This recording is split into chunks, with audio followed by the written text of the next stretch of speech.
Good evening. Thanks for watching Times News with me, Eric Nsigiti. First, the headlines. Government rejects teachers' proposal on COVID risk allowances. Job losses as Kanengo Tobacco Processors Limited closes tobacco processing facility at Kanengo in Lilongwe. And Parliamentary Committee warns laxity in the Salima Lilongwe water project could cost taxpayers billions. We also have the latest in international news. Please do stay with us.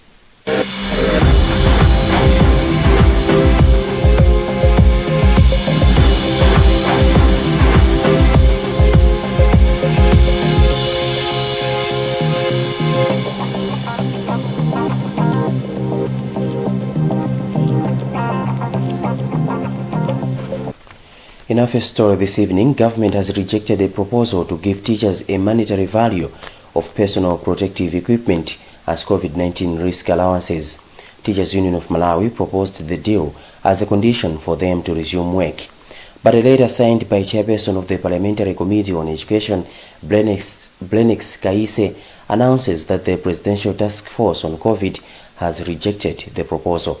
Jamison Shauluka has the latest.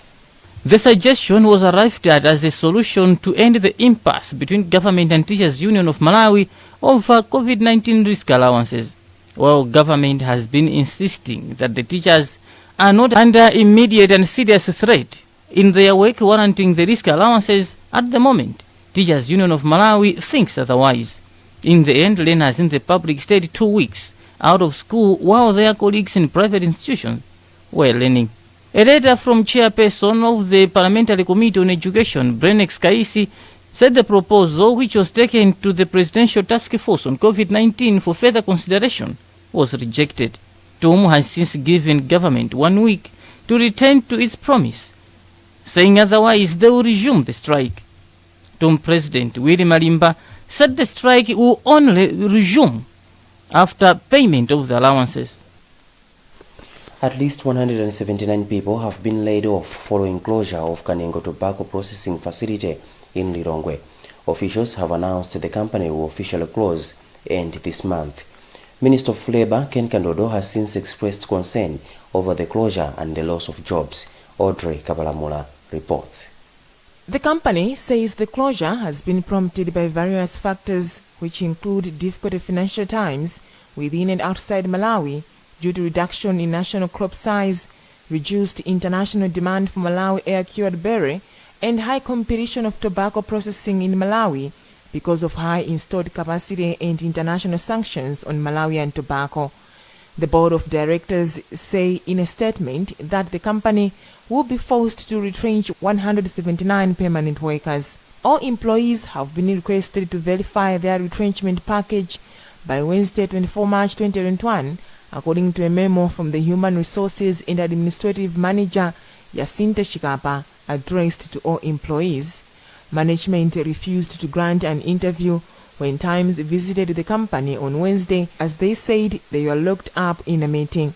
Minister of Labour Ken Kandodo says government is worried and concerned when companies close and retrench staff. He says Kanengo Tobacco Processors Limited was one major tobacco company in Malawi.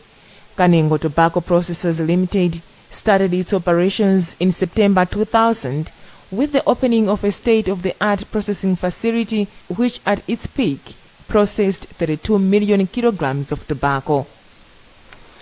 And Natural Resources Committee of Parliament has warned Malawi could pay a lot if the Salima Lilongwe water project is not properly handled. Chairperson Welani Chilenga has also warned Capitol Hill against backtracking from the project. According to Chilenga, the government already owes the contractor Kato Civils about 53 billion kwacha since the company had already mobilized its resources for the project. Chilenga has told Parliament his committee found that government is likely to dump the project with influence from the World Bank. If you remember, the issue was already in court in the past, and when the new government came in, Kato withdrew the court case. They were hoping that this government would speed up the implementation of the project, but the opposite has happened. The government is still delaying.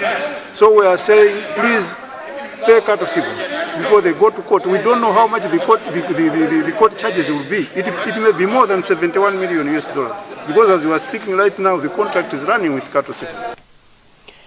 Speaker of Parliament Catherine Gotani-Hara says Parliament will align itself with the Malawi 2063 agenda. Gotani-Hara said this when the National Planning Commission met Parliament on the agenda.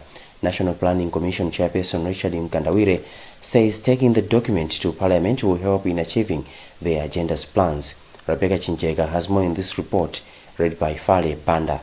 According to Hara, the 2063 agenda will act as a guiding tool for ensuring that the plans that will be prioritized at national, district and constituency levels. As representatives of the people, it means we now have the document for us to actually champion as members of Parliament who have to help the Planning Commission in championing for the documentation and the implementation of the plan. But also as members of Parliament, as you know, our role is to do oversight, legislate and represent. We'd have to always make sure that when we approving the budgets, we're in line with what the vision says. Chairperson of National Planning Commission, Professor Richard Nkandawire, said taking the agenda to Parliament will help in achieving the aspirations of the country. And it is these parliamentarians that we see as central, as purveyors, as individuals that will enable the internalization of the vision among the population, because this is actually a Malawian-owned vision. It doesn't belong to some donor out there. It belongs to Malawians, and therefore it is critical that every Malawians begin to speak to Vision 2063. Nkandawire said his organization is counting on Parliament to support the dissemination and the popularization of the Malawi 2063 vision within the respective constituencies and beyond. That's Fale Panda, ending a report followed by Rebecca Chinchega. Northern Region Water Board is yet to secure around 120 billion kwacha for the construction of Lambilambi Dam to supply water in Mzuzu City. Lunyangwa Dam, which is the main source of water for Mzuzu City, is failing to meet the growing demand. Northern Region Water Board Public Relations Officer Edward Nyirenda says once constructed, Lambilambi Dam will address water challenges in the city, as Sam Kalimira reports.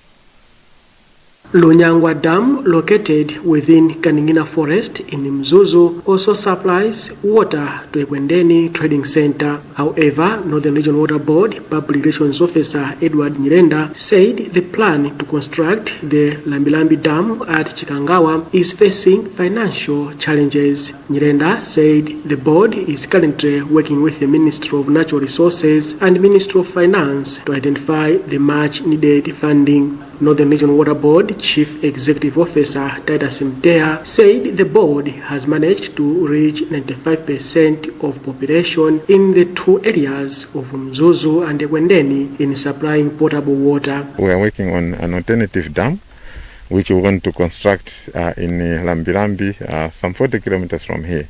The source you are looking at behind me is not adequate, so we have to secure the source first.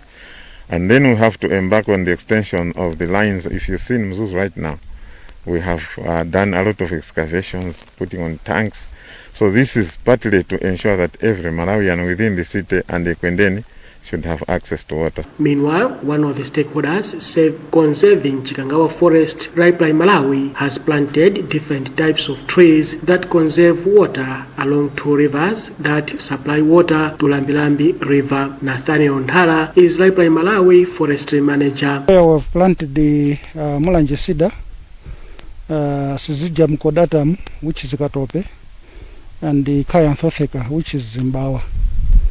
So all these tree species, we have planted them here as conservation. The Lujelem, it's a very big river, which Northern Region Water Board wants to tap water from Lambilambi. And so Lambilambi is a tributary of this Lujelem River. So these trees, specifically, they have been planted here for conservation of this river. Northern Region Water Board supplies water in all 6 districts in the Northern Region. Survivors of natural disasters in Karonga have appealed for support to construct structures that can withstand floods. Hundreds of people continue to seek shelter in camps following floods that occurred in the district area this year. Sam Kalimira has the story. Agnes Msugwa from Traditional Authority Mwakaoko in Karonga district is one of the victims of flash floods and she says people are forced to stay in camps because their houses were destroyed by the floods and hailstorm.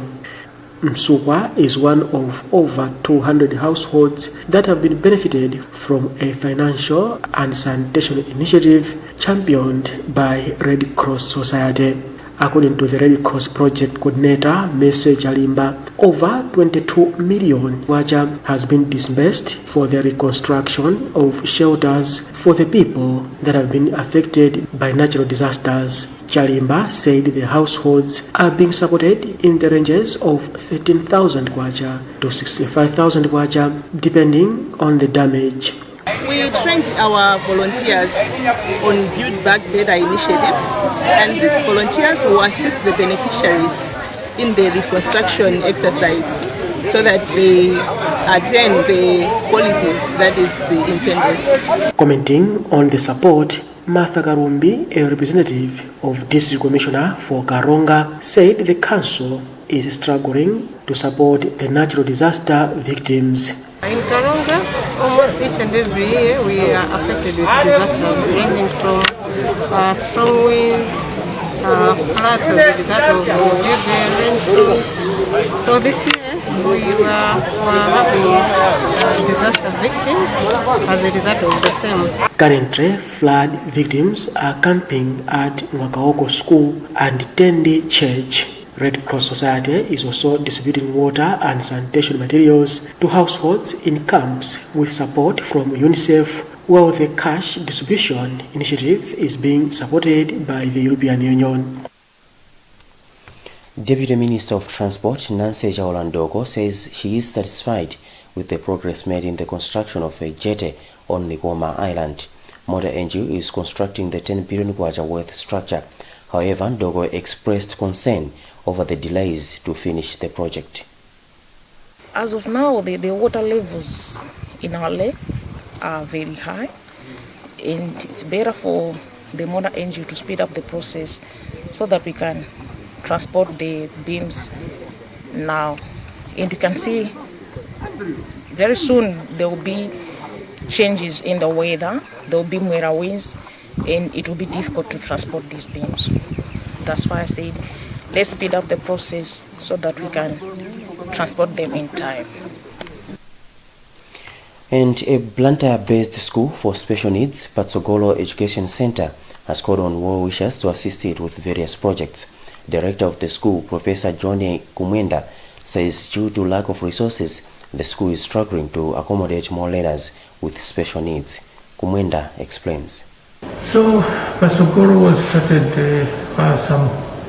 some years ago, early 2000s, around maybe 2003, 2004, when some parents, including my wife and I, had challenges with our child who was diagnosed with autism. Resources to pay the teachers, resources for the education of the children, and resources basically to maintain the place. Teaching special needs children is very expensive. Requires dedicated teachers, and you need a really good child-teachers ratio because you cannot have the same number of teachers as you have in other normal stream schools. Policy think tank Mwapata Institute has called for new policies to address challenges Malawi's agriculture sector is facing. Research the institute conducted recently shows that Malawi is fast becoming a net food importer despite it being an agri-based economy. Matthews Kasanda has the details. This was revealed in Nilongwe on Tuesday when the Mwapata Institute engaged 3 parliamentary committees, the Agriculture Committee, Trade Committee, as well as the Natural Resources and Climate Change Committee. Mwapata Institute Acting Executive Director William Chaza said he believes findings from the research that they have been conducting will be used by the committees when playing their oversight role of the performance of various sector line ministries. We are going to add a lot of value to them because using the key findings from our research, we should be able to provide evidence which they can put to good use in terms of debates both during formulation of various pieces of legislation and also when they are playing their oversight role in terms of looking at performance of the various sector line ministries. Country Director for the Agriculture Transformation Institute, Candida Nakumwa, says the meeting with the committees is very important. It's very important that we engage with members of parliament. They are behind legislation that is going to be, it's a critical piece of agriculture transformation. So when you look at the state of the agriculture sector right now, there are quite a number of challenges. Of course, there are successes as well, but there are also challenges that need to be dealt with. And to some extent, some of those challenges are policy related. And so it's important that we engage with members of parliament. We share with them some information that is coming from research that has been undertaken. In this case, research undertaken by the Mwapata Institute. They've done quite some exciting research and quite revealing. Ule Muchiraponda is the chairperson of the Parliamentary Committee on Agriculture. As members of parliament, we belong to the highest level of an institution that is supposed to be implementing and legislating policies. This is why this meeting is very important, because as members of parliament, we should actually be pushing for things which we have a good understanding of. And this is why we actually say we have got to continue engaging each other so that we understand the policies better and then help in pushing for the implementation. Mwapata is an independent policy think tank in Malawi, affiliated to the National Planning Commission and the Longa University of Agriculture and Natural Resources. You're watching the news on Times Television, TTV. When we come back, we'll bring you the latest in sports and international news.